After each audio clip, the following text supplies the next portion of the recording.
On va se pencher aujourd'hui sur un sujet assez fascinant. Comment l'une des plus grandes administrations françaises, la Direction générale des finances publiques, est en train de se réinventer. C'est un défi colossal et on va décortiquer ensemble leur plan de bataille, un plan qui s'étend jusqu'en 2027. Tout part de ce chiffre, 20 000.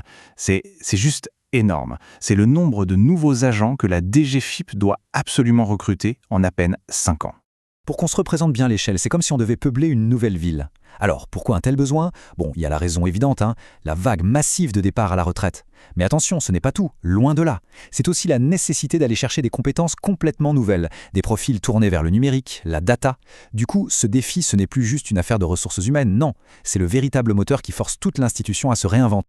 Alors, comment est-ce qu'il compte s'y prendre? Eh bien, la stratégie, elle repose sur 3 grands piliers. D'abord, mieux accompagner les carrières des gens qui sont déjà là. Ensuite, attirer de nouveaux talents. Et enfin, et c'est peut-être le plus ambitieux, inventer le travail de demain. On va explorer tout ça en commençant par le plus important, les équipes actuelles. La première conviction, elle est très claire. Avant même de regarder dehors, il faut chouchouter les 100 000 agents qui font déjà tourner la boutique. L'idée, c'est d'investir massivement sur eux, sur leur développement et sur leur bien-être. Et la philosophie derrière tout ça, c'est un vrai changement de cap. Fini le parcours un peu subi où la carrière est une trajectoire qu'on vous impose. L'ambition, là, c'est de donner à chaque agent les clés de son propre camion, si on veut, qu'il devienne vraiment acteur de son parcours professionnel. Concrètement, ça donne quoi? 3 actions très fortes. D'abord, des conseillers carrière pour tout le monde, pour avoir un suivi vraiment personnalisé. Ensuite, des formations faites sur mesure pour coller aux nouveaux métiers et à toute la révolution numérique. Et enfin, la mobilité interne, qu'elle soit géographique ou qu'on change de métier, elle sera beaucoup plus encouragée et surtout récompensée. Le but, c'est de créer de la fluidité, de la reconnaissance. Et l'objectif qu'ils affichent, il est hyper ambitieux.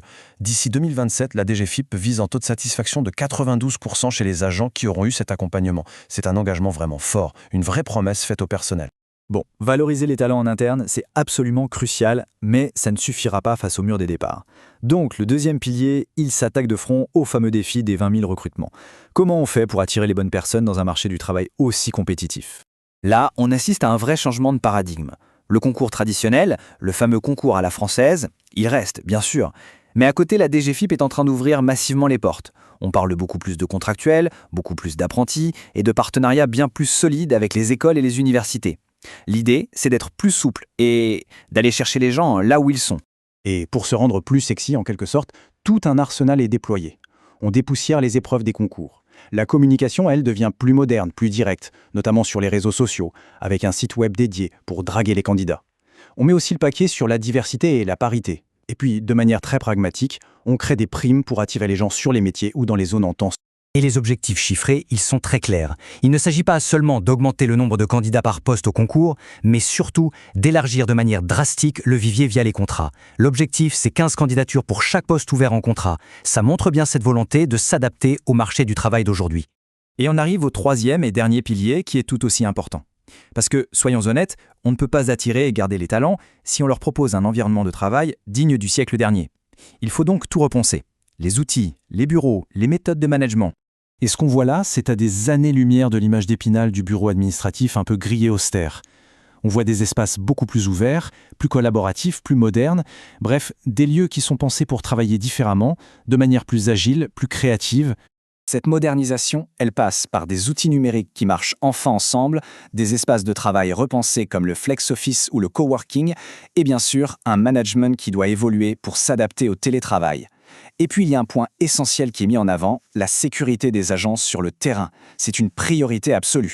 Et là-dessus, l'engagement est total. D'ici 2027, 100% des directions, partout en France, devront proposer au moins un espace de travail de ce type, un espace innovant. L'objectif, c'est de mailler tout le territoire avec 200 de ces nouveaux espaces pour que le changement soit concret, partout. Tout ce plan, ce ne sont pas que de belles paroles. Il est rempli d'objectifs chiffrés, mesurables. Alors passons rapidement en revue les indicateurs clés qui permettront de dire à la fin si oui ou non cette transformation est une réussite. On l'a déjà vu, mais c'est important. 92% de satisfaction pour l'accompagnement carrière. C'est la mesure directe de la promesse faite aux agents en interne. Ensuite, 83% des agents devront avoir bénéficié d'une formation continue. Ça, c'est la garantie que l'organisation reste à la page, qu'elle s'adapte en permanence aux nouveaux défis. On a aussi un objectif de parité très fort, 45% de femmes pour les premières nominations au poste de direction. C'est un signal puissant pour un leadership qui ressemble davantage à la société. Et enfin, la note de qualité de vie au travail. L'objectif, c'est d'atteindre 6,5 sur 10. C'est peut-être l'indicateur le plus global, celui qui mesure, au fond, l'impact humain de toute cette stratégie. Pour résumer, la stratégie de la DGFiP tient sur ces 3 pieds. Soutenir les talents qu'on a déjà, attirer les compétences dont on a besoin et moderniser l'environnement de travail. C'est vraiment une réponse complète, systémique, pour préparer le service public de demain. Et tout ce plan, il soulève une question beaucoup plus large. Face à la concurrence du privé, face aux nouvelles attentes des gens qui entrent sur le marché du travail, est-ce que la fonction publique, avec des initiatives comme celle-ci, a vraiment les moyens de se réinventer pour devenir un employeur de premier choix ? La question reste ouverte.